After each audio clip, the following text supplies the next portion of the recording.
Good morning. Today going to talk about methods or approaches to pricing. Marketing Management Unit 13 ആണ് നമ്മൾ ഇന്ന് discuss ചെയ്യുന്നത് methods or approaches to pricing. അതിൽ first one ആണ് markup pricing or cost plus pricing. Selling price includes total cost plus markup or margin that firm desires. അതായത് ഒരു certain percentage margin അടക്കം കോസ്റ്റിൻ്റെ കൂടെ ടോട്ടൽ കോസ്റ്റിൻ്റെ കൂടെ ആഡ് ചെയ്തിട്ടുള്ള pricing ആണ് markup or cost plus pricing. അതിൻ്റെ ഒരു ഫോർമുല എന്ന് പറയുന്നത് unit cost into variable cost plus fixed cost divided by 1 minus desired return ആണ് സെയിൽ എന്ന് പറയുന്നത്. നെക്സ്റ്റ് ആണ് full cost or absorption costing എന്ന് പറയുന്നത്. Selling price includes full cost of production and sales plus markup required by the firm.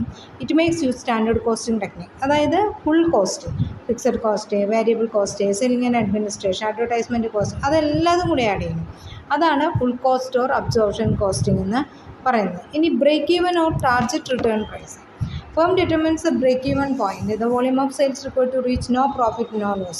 Break-even point എന്ന് പറഞ്ഞാൽ no പ്രോഫിറ്റും no ലോസും ആയിട്ടുള്ള സിറ്റുവേഷനാണ്. അതിൽ വരുന്ന മിനിമം അത്രയെങ്കിലും പ്രൈസ് അത് എത്രയാണെന്ന് നമ്മൾ കാൽക്കുലേറ്റ് ചെയ്ത് നോക്കുന്നതാണ്. Then situation then sets price in order to achieve the certain level of return on investment. ഒരു minimum level return on investment കിട്ടാനായിട്ട് എത്ര അതിൻ്റെ അപ്പുറം കിട്ടണം എന്നുള്ളത് ചെക്ക് ചെയ്യുന്നതാണ് target return price. Target return pricing is equal to unit cost plus desired return into investment capital divided by unit sales. അതാണ് target return pricing എന്ന് പറഞ്ഞാൽ. നെക്സ്റ്റ് വരുന്നത് market or customer demand based. Market or customer demand based ആണ്. നമ്മൾ ആദ്യത്തെ പറഞ്ഞത് cost based ആണ്. ഇവിടെ മാർക്കറ്ററിനെയും കസ്റ്റമറിനെയും ഡിപ്പെൻഡ് ചെയ്തിട്ട് നമ്മൾ പ്രൈസ് ഫിക്സ് ചെയ്യുന്നതാണ്. The sellers sets the maximum price the buyers are willing to pay under given circumstance. Sellers buyers കൊടുക്കാൻ വാങ്ങുന്ന ഒരു റേറ്റ്, ഒരു റീസണബിൾ ആയിട്ടുള്ള ഒരു പ്രൈസ്, അതാണ് പ്രൊഡക്റ്റിൻ്റെ പ്രൈസ്. പ്രൊഡക്റ്റിൻ്റെ മാനുഫാക്ചറിങ് കോസ്റ്റോ അല്ലെങ്കിൽ പ്രോഫിറ്റ് മാർജിനോ ഒന്നും കൺസിഡർ ചെയ്യുന്നില്ല. ഒരു ബയ്യർക്ക് വാങ്ങാൻ പറ്റുന്ന ഒരു റേറ്റ് അത് മാത്രം കൺസിഡർ ചെയ്തിട്ട് പ്രൈസ് ഫിക്സ് ചെയ്യുന്നതാണ് മാർക്കറ്റ് ഓർ കൺസ്യൂമർ പ്രൈസിംഗ് എന്ന്, കസ്റ്റമർ ബേസ്ഡ് പ്രൈസിംഗ് എന്ന് പറയുന്നത്. Next skimmed price. The seller sets related high price the product introduced lower the price over time. അതായത് തുടക്കത്തിൽ നമ്മൾ പ്രൈസ് കൂട്ടി വാങ്ങുന്നതാണ്. അതായത് പുതിയ ടെക്നോളജിയൊക്കെ ആണെങ്കിൽ അവരെന്ത് ചെയ്യും, സ്കിംഡ് പ്രൈസിംഗ് ആണ് ഫോളോ ചെയ്യുന്നത്.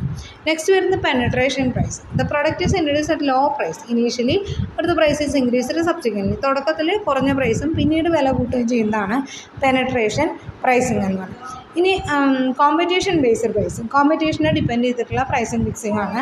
First going rate or parity price. Price determined on the base of price of a competitors product price. അവിടെ നമ്മൾ നമ്മുടെ കോസ്റ്റ് ഓഫ് പ്രൊഡക്ഷനോ കാര്യങ്ങളൊന്നും കൺസിഡർ ചെയ്ത് കോമ്പറ്റീറ്റർ എത്രയാണോ റേറ്റ് ഫിക്സ് ചെയ്യുന്നത് ആ റേറ്റ് തന്നെ നമ്മൾ കൊടുക്കുന്നത്. Discount price.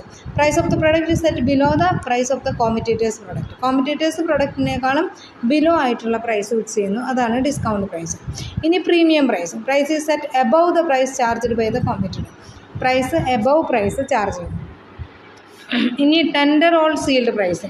The party with the lowest bid or quote gets the tender and the quoted amount in the pricing. Tender or sealed bid pricing. അതായത് seal ചെയ്തിട്ടുള്ള അല്ലെങ്കിൽ ബിഡ് ചെയ്തിട്ടുള്ള, അതായത് ലേലത്തിലൊക്കെ നമ്മൾ പ്രൈസ് ഫിക്സ് ചെയ്യുന്നതാണ് ഈ ബിഡ് പ്രൈസിങ് അല്ലെങ്കിൽ tender pricing എന്ന് പറയുന്നത്. പ്രപ്പോസൽസ് മെനി പാർട്ടീസ് സബ്മിറ്റ് ചെയ്തിട്ടുണ്ടാവും. അതിൽ ലോവസ്റ്റ് ബിഡ്, അതായത് നമ്മൾ ലേലം വിളിക്കുമ്പോൾ ഏറ്റവും കുറഞ്ഞ ലേലം വിളിക്കുക എന്ന് പറഞ്ഞാൽ ഇവിടെ ടെൻഡറാണ് വിളിക്കുക. ടെൻഡർ വിളിക്കുമ്പോൾ നമ്മൾ ഇത്ര ക്വാണ്ടിറ്റി ഉണ്ടെങ്കിൽ, ഇപ്പോൾ 1000 ക്വാണ്ടിറ്റി ഇത്ര രൂപയ്ക്ക് കൊടുക്കാമെന്നുണ്ടെങ്കിൽ നമ്മൾ എത്ര രൂപയ്ക്ക് എടുക്കാൻ തയ്യാറാണ് എന്നുള്ളത് ചോദിക്കുമ്പോൾ അവർ പറയണം ഞങ്ങൾ പെർ യൂണിറ്റ് ഇത്ര രൂപയ്ക്ക് വെച്ച് 10 രൂപ വെച്ചിട്ട് എടുക്കാം. ചില പാർട്ടീസ് പറയും പെർ യൂണിറ്റ് 8 രൂപ വെച്ചിട്ട് എടുക്കാം.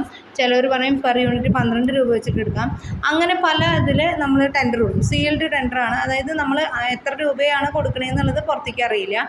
പിന്നീട് അതിൽ ഏറ്റവും കുറഞ്ഞ റേറ്റ് ആരാണോ ഫിക്സ് ചെയ്തിട്ടുള്ളത് അയാൾക്കാണ് നമ്മൾ ടെൻഡർ കൊടുക്കുന്നത്. അതാണ് ടെൻഡർ ഓർ സീൽഡ് പ്രൈസിംഗ് എന്ന്. ഇനി അതർ മെത്തേഡ് ഡിഫറൻഷിയേറ്റഡ് പ്രൈസിങ്.